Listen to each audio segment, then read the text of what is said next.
بسم اللہ الرحمن الرحیم الحمد للہ رب العالمین نحمده ونصلی علی رسولہ الکریم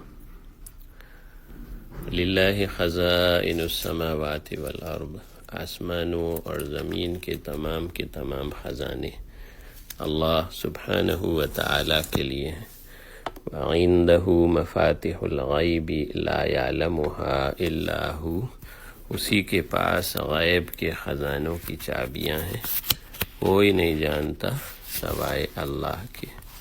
وعد اللہ حقا، اللہ کا وعدہ سچا ہے۔ ومن اصدق من اللہ قیلا، اللہ سے زیادہ سچا اور کون ہوگا۔ وما کان ربک نسیا، آپ کا رب بھولنے والا نہیں ہے۔ کل یوم ہوا فی شان، ہر روز اس کی نئی شان ہے۔ فعال لما یرید، وہ جو چاہتا ہے کر گزرتا ہے۔ وسع کرسیہ السماوات والارض، اس کی کرسی نے آسمانوں اور زمین کو گھیرے میں لیا ہوا ہے۔ وہو معکم اینما کنتم، وہ تمہارے ساتھ ہوتا ہے تم جہاں کہیں بھی ہو۔ اللہ خالق کل شیء وہو علی کل شیء وکیل، اللہ سبحانہ و تعالی ہر چیز کے خالق ہیں اور اللہ تعالی ہی ہر چیز کے نگران اور وکیل ہیں۔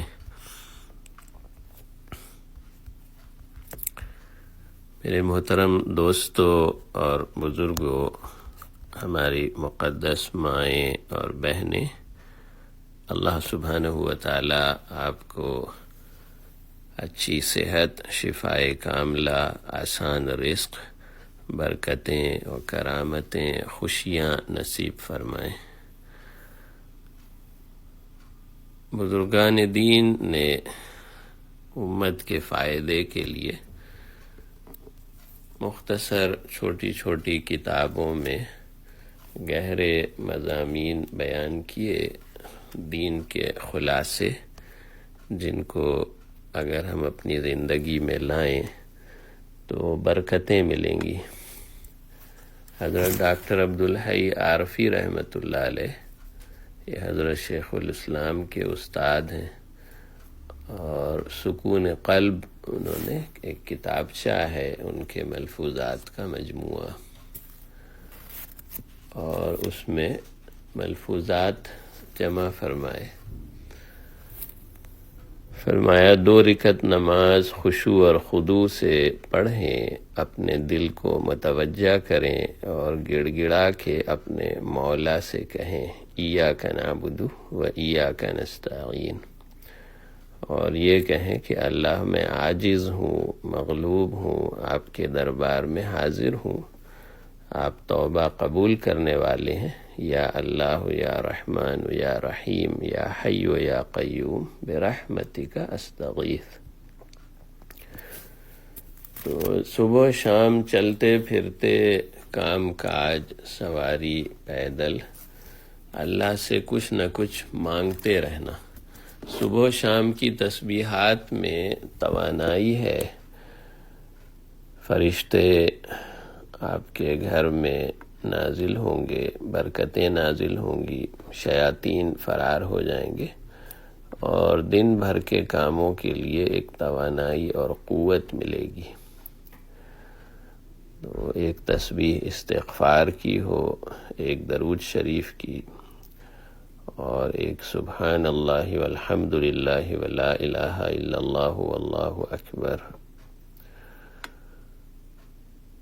حسبی اللہ لا الہ الا هو علیہ توکلت وهو رب العرش العظیم، یہ 7 مرتبہ پڑھیں تو دن بھر کے مشکل کام اللہ تعالی آسان فرما دیتے ہیں۔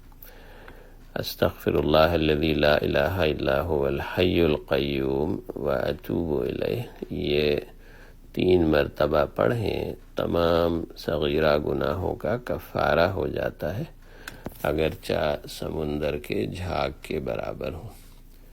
اور بسم اللہ الذی لا یضر مع اسمہ شیء فی الارض ولا فی السماء وہو السمیع العلیم، یہ 3 مرتبہ پڑھیں تو ہر حادثے اور تکلیف دینے والی چیز اور ایکسیڈنٹ سے حفاظت ہوگی۔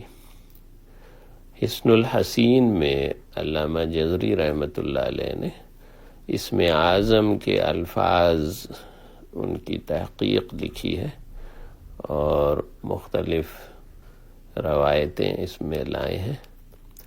اللہم انی اسألک بأنک انت اللہ الاحد الصمد الذی لم یلد ولم یولد ولم یکن لہ کفوا احد، کہ اے اللہ میں آپ سے سوال کرتا ہوں اس لیے کہ آپ ہی اللہ ہیں، اکیلے ہیں، بے نیاز ہیں، جس سے نہ کوئی پیدا ہوا نہ وہ کسی سے پیدا ہوا، نہ کوئی اس کا ہمسر ہے۔ اور ایک روایت ہے اللہم انی اسألک بأن لک الحمد لا الہ الا انت وحدک لا شریک لک الحنان المنان بدیع السماوات والارض یا ذا الجلال والاکرام، کہ یا اللہ میں آپ سے سوال کرتا ہوں کہ آپ ہی کے لیے سب تعریف ہے، آپ کے سوا کوئی معبود نہیں، آپ اکیلے ہیں، آپ کا کوئی شریک نہیں، آپ بہت بڑے مہربان ہیں، بہت زیادہ احسان کرنے والے ہیں، آسمان اور زمین کو ایجاد کرنے والے ہیں، عظمت اور جلال اور انعام اور احسان کے مالک۔ بعض روایتوں میں یا ذا الجلال والاکرام کے بجائے یا حی و یا قیوم، ہمیشہ زندہ رہنے والے، سب کو قائم رکھنے والے۔ اور ایک حدیث میں ہے کہ اس میں اعظم ان 2 آیتوں میں ہے وَإِلَٰهُكُمْ إِلَٰهٌ وَاحِدٌ لَا إِلَٰهَ إِلَّا هُوَ الرَّحْمَٰنُ الرَّحِيمُ، اور الف لام میم اللہ لا الہ الا هو الحی القیوم۔ تو ایک اور حدیث میں ہے کہ اللہ کا اسم اعظم 3 سورتوں میں ہے، سورہ بقرہ، سورہ آل عمران اور سورہ طٰہٰ۔ تو قاسم بن عبد الرحمن کہتے ہیں کہ میں نے اس حدیث کے تحت تلاش کیا تو الحی القیوم کو اسم اعظم پایا۔ اور حسن الحسین کے مؤلف علامہ جزری رحمۃ اللہ علیہ فرماتے ہیں کہ میرے نزدیک اسم اعظم یہ ہے اللہ لا الہ الا هو الحی القیوم۔ تو جب بھی دعا مانگے اس میں اسم اعظم کے الفاظ اللہ لا الہ الا هو الحی القیوم اور یا حی یا قیوم یا ذا الجلال والاکرام، تو اللہ کی تعریف اور درود شریف کے ساتھ دعا شروع کریں اور ختم کریں۔ ایک حدیث میں ہے جو آدمی ان 5 کلموں کے ساتھ دعا کرے گا، جو سوال بھی کرے گا اللہ تعالیٰ اس کو پورا فرمائیں گے۔ وہ 5 کلمات ہیں لا الہ الا اللہ وحدہ لا شریک لہ لہ الملک لہ الحمد وہو علی کل شیء قدیر، لا الہ الا اللہ ولا حول ولا قوة الا باللہ۔ جب کوئی دعا قبول ہو جائے تو اس کا شکریہ اللہ تعالیٰ کی تعریف بیان کریں، الحمدللہ الذی بعزتہ وجلالہ تتم الصالحات، سب تعریفیں اس اللہ کے لیے جس کی عظمت اور جلال کے وسیلے سے تمام نیک کام پورے ہوتے ہیں۔ سب تعریفیں اس اللہ کے لیے جس کی عظمت اور جلال سے تمام کام پورے ہوتے ہیں۔ کوئی رنج اور غم اور بیماری میں مبتلا کثرت سے پڑھے لا حول ولا قوة الا باللہ، تو حدیث شریف میں ہے کہ یہ 99 دکھ اور غم کی دوا ہے، اس میں سب سے ہلکی بیماری فکر اور پریشانی ہے۔ اور کوئی مصیبت یا خوفناک بات آنے والی ہو، بہت بڑی مصیبت آ جائے تو کثرت سے پڑھیں حسبنا اللہ و نعم الوکیل علی اللہ توکلنا، حسبنا اللہ و نعم الوکیل علی اللہ توکلنا۔ استغفار کی کثرت کریں۔ حدیث شریف میں ہے کہ اگر تم اتنی خطائیں کرو کہ زمین و آسمان بھر جائیں، پھر تم اللہ سے مغفرت مانگو، اللہ تعالیٰ ضرور تمہاری خطاؤں کو بخش دیں گے۔ اور اگر تم بالکل خطائیں نہ کرو تو اللہ تعالیٰ ایسی قوم پیدا کرے جو خطائیں کریں، پھر اس سے مغفرت مانگیں تو وہ ان کے گناہ معاف کر دیں گے۔ قرآن پاک میں ہے قل یا عبادی الذین اسرفوا علی انفسہم لا تقنطوا من رحمت اللہ ان اللہ یغفر الذنوب جمیعا، کہ اے میرے بندو جنہوں نے اپنی جانوں پر ظلم کر لیا، تم اللہ کی رحمت سے مایوس مت ہو، بے شک اللہ تعالیٰ تمام گناہوں کو معاف فرما دیتے ہیں۔ نشر الطیب، یہ حضور صلی اللہ علیہ وسلم کی سیرت کے بارے میں علامہ مولانا اشرف علی تھانوی صاحب حکیم الامت نے یہ کتاب لکھی، اور اس زمانے میں انڈیا میں پلیگ اور طاعون آیا ہوا تھا، ہزاروں آدمی مر جاتے تھے۔ اس کتاب کی تعلیم کی برکت سے ان کے علاقے تھانہ بھون میں یہ طاعون داخل نہیں ہوا۔ تو اس میں حضور صلی اللہ علیہ وسلم کی برکات بیان کی گئی ہیں۔ حضور صلی اللہ علیہ وسلم بے انتہا قوت برداشت کے مالک تھے، لوگوں کے ستانے پر سب سے زیادہ صبر کرتے تھے۔ آپ صلی اللہ علیہ وسلم برائی کرنے والے سے درگزر کرتے، یعنی معاف کر دیتے، بدسلوکی کرنے والے سے بھی حسن سلوک کے ساتھ پیش آتے، جو آپ کو نہیں دیتا آپ صلی اللہ علیہ وسلم اس کو بھی عطا فرماتے، اور اپنے اوپر ظلم کرنے والے کو بھی معاف فرما دیتے تھے۔ حضور صلی اللہ علیہ وسلم کمزوروں کا بوجھ اٹھا لیتے، غریبوں کی کفالت کرتے، مہمانوں کی مہمان نوازی کرتے، حق بات میں اس کی مدد فرماتے۔ ایک مرتبہ 90,000 درہم آئے، حضور صلی اللہ علیہ وسلم کے سامنے چٹائی پر رکھ دیا گیا، اور آپ تقسیم فرماتے رہے، اور کسی فقیر کو خالی ہاتھ نہیں لوٹایا، یہاں تک کہ تمام پیسے ختم ہو گئے۔ پھر ایک آدمی آیا اس کے بعد، اور اس نے اپنی ضرورت سے کوئی چیز مانگی۔ حضور صلی اللہ علیہ وسلم نے فرمایا کہ میرے پاس تمہیں دینے کے لیے اب کوئی چیز نہیں بچی، ایسا کرو کہ جو چیز تمہیں چاہیے وہ میرے نام پر کسی سے ادھار خرید لو، جب میرے پاس پیسے آئیں گے تو میں تمہارا قرض چکا دوں گا۔ یعنی اتنے فیاض اور سخی تھے، کسی مانگنے والے کو منع نہیں کرتے تھے۔ تو دین میں جیسے نماز روزہ ہے، اسی طرح یہ آپ صلی اللہ علیہ وسلم کی سنتیں، عادتیں، لائف اسٹائل، آپ کی رحم دلی، اخلاقیات، اگر یہ گھروں میں، محلوں میں اور علاقوں میں یہ صفات آنے لگیں، بچوں میں، بڑوں میں، عورتوں میں، مردوں میں، تو دنیا کی زندگی جنت بن جائے گی۔ حضور صلی اللہ علیہ وسلم ایک باپردہ کنواری لڑکی سے بھی زیادہ شرم و حیا والے تھے، اور حیا کی شدت کی وجہ سے حضور صلی اللہ علیہ وسلم کی نظریں کسی کے چہرے پر نہیں ٹھہرتی تھیں۔ حضور صلی اللہ علیہ وسلم مجلس میں پیر پھیلا کے نہیں بیٹھتے تھے کہ دوسرے کے لیے جگہ تنگ ہو جائے۔ جو آدمی آپ صلی اللہ علیہ وسلم کے پاس آتا اس کا اکرام فرماتے، اپنی چادر کبھی اس کے لیے بچھا دیتے، اور اپنا گدا تکیہ نکال کے اس کو دے دیتے۔ حضور صلی اللہ علیہ وسلم کے مزاج میں بہت زیادہ عاجزی تھی.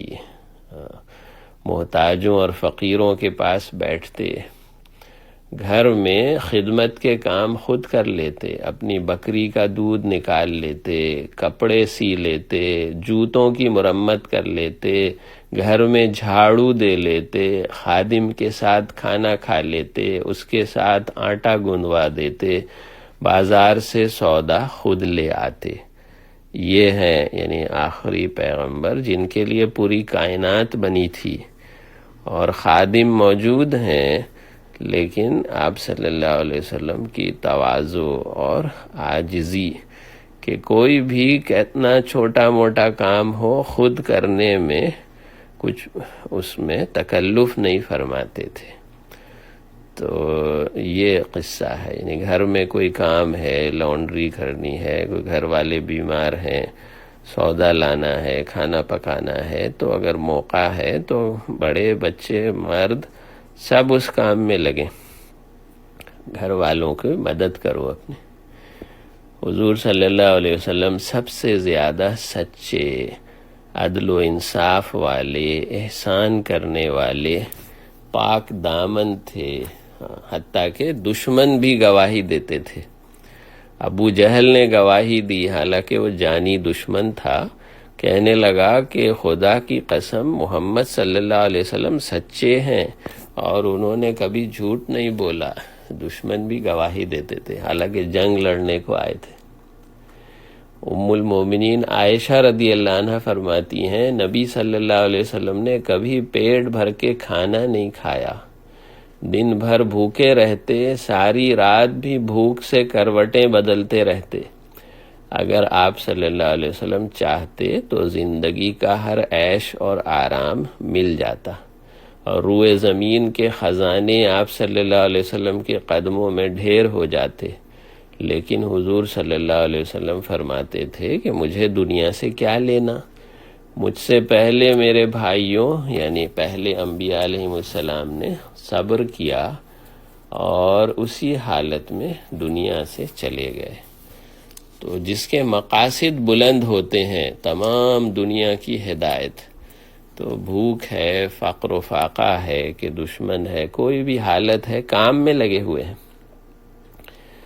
تمام انسانوں کی طرح اس دنیا میں نبی صلی اللہ علیہ وسلم کو بھی مشقت اور تکلیف آئی، بیماری ہوئی، درد ہوا، سردی گرمی لگی، بھوک پیاس لگی، تھکن بھی ہوئی، کمزوری بھی ہوئی، طبیعت بھی اداس ہوئی، بڑھاپا بھی آیا، ایک دفعہ سواری سے بھی گرے، خراش بھی آئی، اور جنگ میں دشمنوں کے ہاتھ زخمی بھی ہوئے، اور ایک دفعہ حضور صلی اللہ علیہ وسلم کو کسی نے زہر بھی دے دیا اور جادو بھی کر دیا. تو دیکھو تمام انسانی تجربات اور حالات اور مشقتوں سے گزرے ہیں، اور پھر اللہ کی مدد آئی. جب آپ صلی اللہ علیہ وسلم غار ثور میں تھے تو دشمنوں کی آنکھوں پر اللہ نے پردہ ڈال دیا. تو اسی طرح ایک اور واقعے میں ایک اعرابی تلوار لے کے کھڑا ہو گیا سر پر، تو اس کی تلوار سے اللہ نے محفوظ رکھا، اس کی تلوار گر گئی. اسی طرح ایک گھوڑے پر سوار ہو کے آیا سراقہ پیچھا کرنے، تو گھوڑے کے پیر اللہ نے زمین میں دھنسا دیے. تو واقعات بھی پیش آئے، حفاظت بھی ہوئی. اور حکمت یہ ہے کہ اللہ نے حضور صلی اللہ علیہ وسلم کی بزرگی اور شرافت دکھائی، اور ان تمام تکلیفوں پر اجر و ثواب بھی دیا. اور یہ مقصد بھی ہے کہ لوگ حضور صلی اللہ علیہ وسلم کے معجزات دیکھ کر گمراہ نہ ہو جائیں. اور ایک حکمت یہ ہے کہ جب اتنی تکلیف حضور صلی اللہ علیہ وسلم کو آئی تو ہم کیا چیز ہیں. آپ صلی اللہ علیہ وسلم کا دل ہمیشہ ذکر الہی میں مشغول رہتا تھا، ہر لمحہ اللہ کی یاد میں غرق رہتے تھے. آپ صلی اللہ علیہ وسلم کا اٹھنا، بیٹھنا، بولنا، خاموش رہنا، چلنا پھرنا، یہ سب اللہ تعالیٰ کے حکم سے ہوتا تھا. خاموشی میں بھی قلب اطہر میں، دل میں اللہ کی یاد رہتی تھی۔ حضور صلی اللہ علیہ وسلم کے جسم کا پسینہ بہت معطر خوشبو کی طرح ہوتا تھا، چاندی کے موتیوں کی طرح ہوتا تھا۔ حضور صلی اللہ علیہ وسلم تمام عمر ایک دن بھی جو کی روٹی سے پیٹ بھر کے نہیں کھائے۔ چٹائی آپ صلی اللہ علیہ وسلم کا فرش ہوتی تھی۔ دیکھو، جو کھانا بھی آپ صلی اللہ علیہ وسلم کے سامنے رکھا گیا، آپ نے اس میں کوئی عیب، کوئی ڈیفیکٹ نہیں نکالا، اور کسی فقیر نے کچھ بھی مانگا اس کو آپ نے کبھی نہیں جھڑکا۔ اور آپ صلی اللہ علیہ وسلم کی خدمت میں کوئی آدمی امید لے کے حاضر ہوتا تو آپ اس کو اتنا دیتے کہ وہ دولت مند بن جاتا اور دولت مندی میں مشہور ہو جاتا، اتنے فیاض اور سخی تھے۔ اللہ، تو دین مکمل ہے، ہمارے پاس کتابوں میں اور مدارس میں پڑھایا جاتا ہے، اور مساجد میں جمعے کے خطبوں میں امام صاحبان سکھاتے ہیں، اور لوگ اللہ کے راستے میں جاتے ہیں، بزرگوں کی خانقاہوں میں، اور اصلاحی تعلق، تزکیہ نفس سے سیکھتے ہیں۔ دین مکمل ہے، اب اس کو کتابوں سے اور استادوں سے سیکھ کر اپنی زندگی میں لانا اور پھر تمام عالم میں پھیلانا۔ تو نماز روزہ ہی دین نہیں ہے، بلکہ آگے اخلاقیات اور معاشرت اور معاملات اور لین دین اور کھانا کپڑا، رہن سہن، سادگی، چال ڈھال، ہر کام جو ہم صبح سے رات تک کرتے ہیں اس میں اللہ کے احکام ہیں اور حضور صلی اللہ علیہ وسلم کے طریقے ہیں۔ الذی خلق الموت والحیات لیبلوکم ایکم احسن عملا، اللہ نے موت اور حیات کو بنایا اس لیے کہ تمہاری آزمائش کریں کہ تم میں سب سے اچھا عمل کرنے والا کون ہے۔ تو تقوی والوں کو برکتیں دیں گے، کامیابی دیں گے، ہدایت اور اجر عظیم اور مغفرت اور بے گمان رزق ملے گا، اور آخرت میں نجات اور جنت اور اونچے درجات اور اللہ کا قرب دیں گے۔ یہ ہے دنیا میں آمد کا مقصد۔ واللہ ولی المتقین، ان اللہ یحب المتقین، بے شک اللہ تعالی تقوی والوں سے محبت فرماتے ہیں۔ وَلِبَاسُ التَّقْوَى ذَلِكَ خیر، تقوی کا لباس یہ تو سب سے بہتر ہے۔ دنیا میں کتنی چیزیں جمع کرو، آخر کو یہاں چھوڑ کر جانا ہے۔ ایک بادشاہ تھا، اس کا نام تھا شداد۔ اس نے دنیا میں ایک جنت بنائی، ایک شہر بسایا، اور طرح طرح کی عالیشان محلات اس میں جمع کیے، سونے چاندی کے، اور باغات لگائے، اور خوبصورت عورتوں کو جمع کیا، اور طرح طرح کے پکوان بنائے، اور قالین اور گدے اور صوفے، ہر قسم کی چیزیں لگائیں کہ یہ جنت ہو جائے اور میں اس میں عیش کرتا رہوں۔ تو جب اس کی جنت تیار ہو گئی تو اس کو دیکھنے کے لیے آیا، ایک قدم دروازے کے باہر اور ایک قدم دروازے کے اندر، یعنی جب اندر داخل ہو رہا تھا اپنی جنت کے، تو ملک الموت آیا اور اس کی روح نکال کے لے گیا۔ تو اس بادشاہ کو کچھ نہیں ملا، دنیا بھی گئی، آخرت بھی گئی۔ صبح و شام آپ دیکھتے ہیں کہ پوری دنیا میں تمام شہروں میں جو ڈاؤن ٹاؤن ہیں، بڑے بڑے شہر ہیں، صبح صبح رش ہوتا ہے، ٹریفک جام، سب لوگ صبح اٹھتے ہیں اور وقت پہ پہنچتے ہیں، اور دل کا یقین آدمی کو چلاتا ہے، دل کا یقین آدمی کو چلاتا ہے کہ ضروریات زندگی کے لیے سویرے سویرے اٹھ کر لوگ نکل پڑتے ہیں۔ آپ ایک لائبریری میں جائیں جس میں پچھلی صدی کے اخبار اور میگزین رکھے ہوں، 50 سال پہلے کے اخبار نکالیں اس میں بھی آج ہی کی طرح اس میں چیزیں لکھی ہوں گی کہ لوگوں کے عزائم، ان کے ارادے اور احوال، اور پھر سوچیں کہ اب یہ سب لوگ کہاں گئے، تو اکثر لوگ اس میں سے دنیا سے جا چکے ہیں۔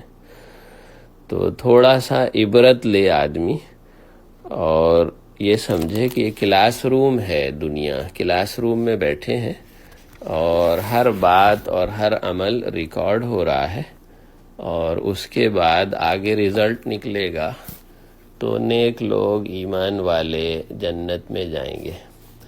تو آدمی صراط مستقیم پر رہے اور نیک اعمال کی کوشش کرتا رہے، اپنی آمدنی میں اور کھانے کے اجزاء میں، یعنی دو چیزیں ہیں حلال، جو آمدنی ہے اور جو انویسٹمنٹ ہے، فائنانس ہے، جتنے بھی ذرائع ہیں، جو تنخواہ ہے اور دکان ہے اور زراعت ہے اور تجارت ہے، جہاں سے آمدنی آتی ہے وہ 100% حلال ہو۔ تو اس کے لیے علماء کرام، مفتی صاحبان سے مسائل پوچھے جاتے ہیں کہ بھائی یہ چیز حلال ہے کہ نہیں۔ اور اسی طرح گھر میں جو پکانے کا سامان آتا ہے اور بازار سے جو بنی ہوئی چیزیں آتی ہیں، ان کو دیکھتے ہیں کہ اس میں کوئی شک و شبہ کی چیز نہ ہو۔ تو ایک پوسٹر ہے کہ حرام کھانے سے کیا نقصان ہوتا ہے اور حلال کھانے سے کیا فائدہ ہوتا ہے۔ یہ بزرگ ہیں شاہ حکیم محمد کلیم اللہ صاحب، ان کا پوسٹر ہے رزق حلال کے برکات و ثمرات۔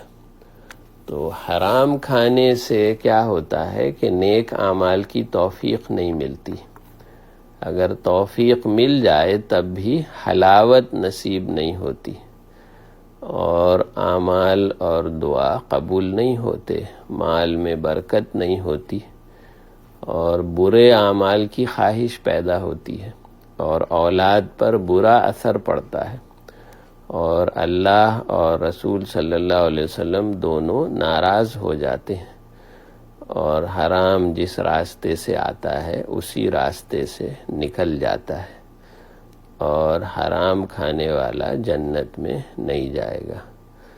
تو بہت توبہ استغفار کی ضرورت ہے۔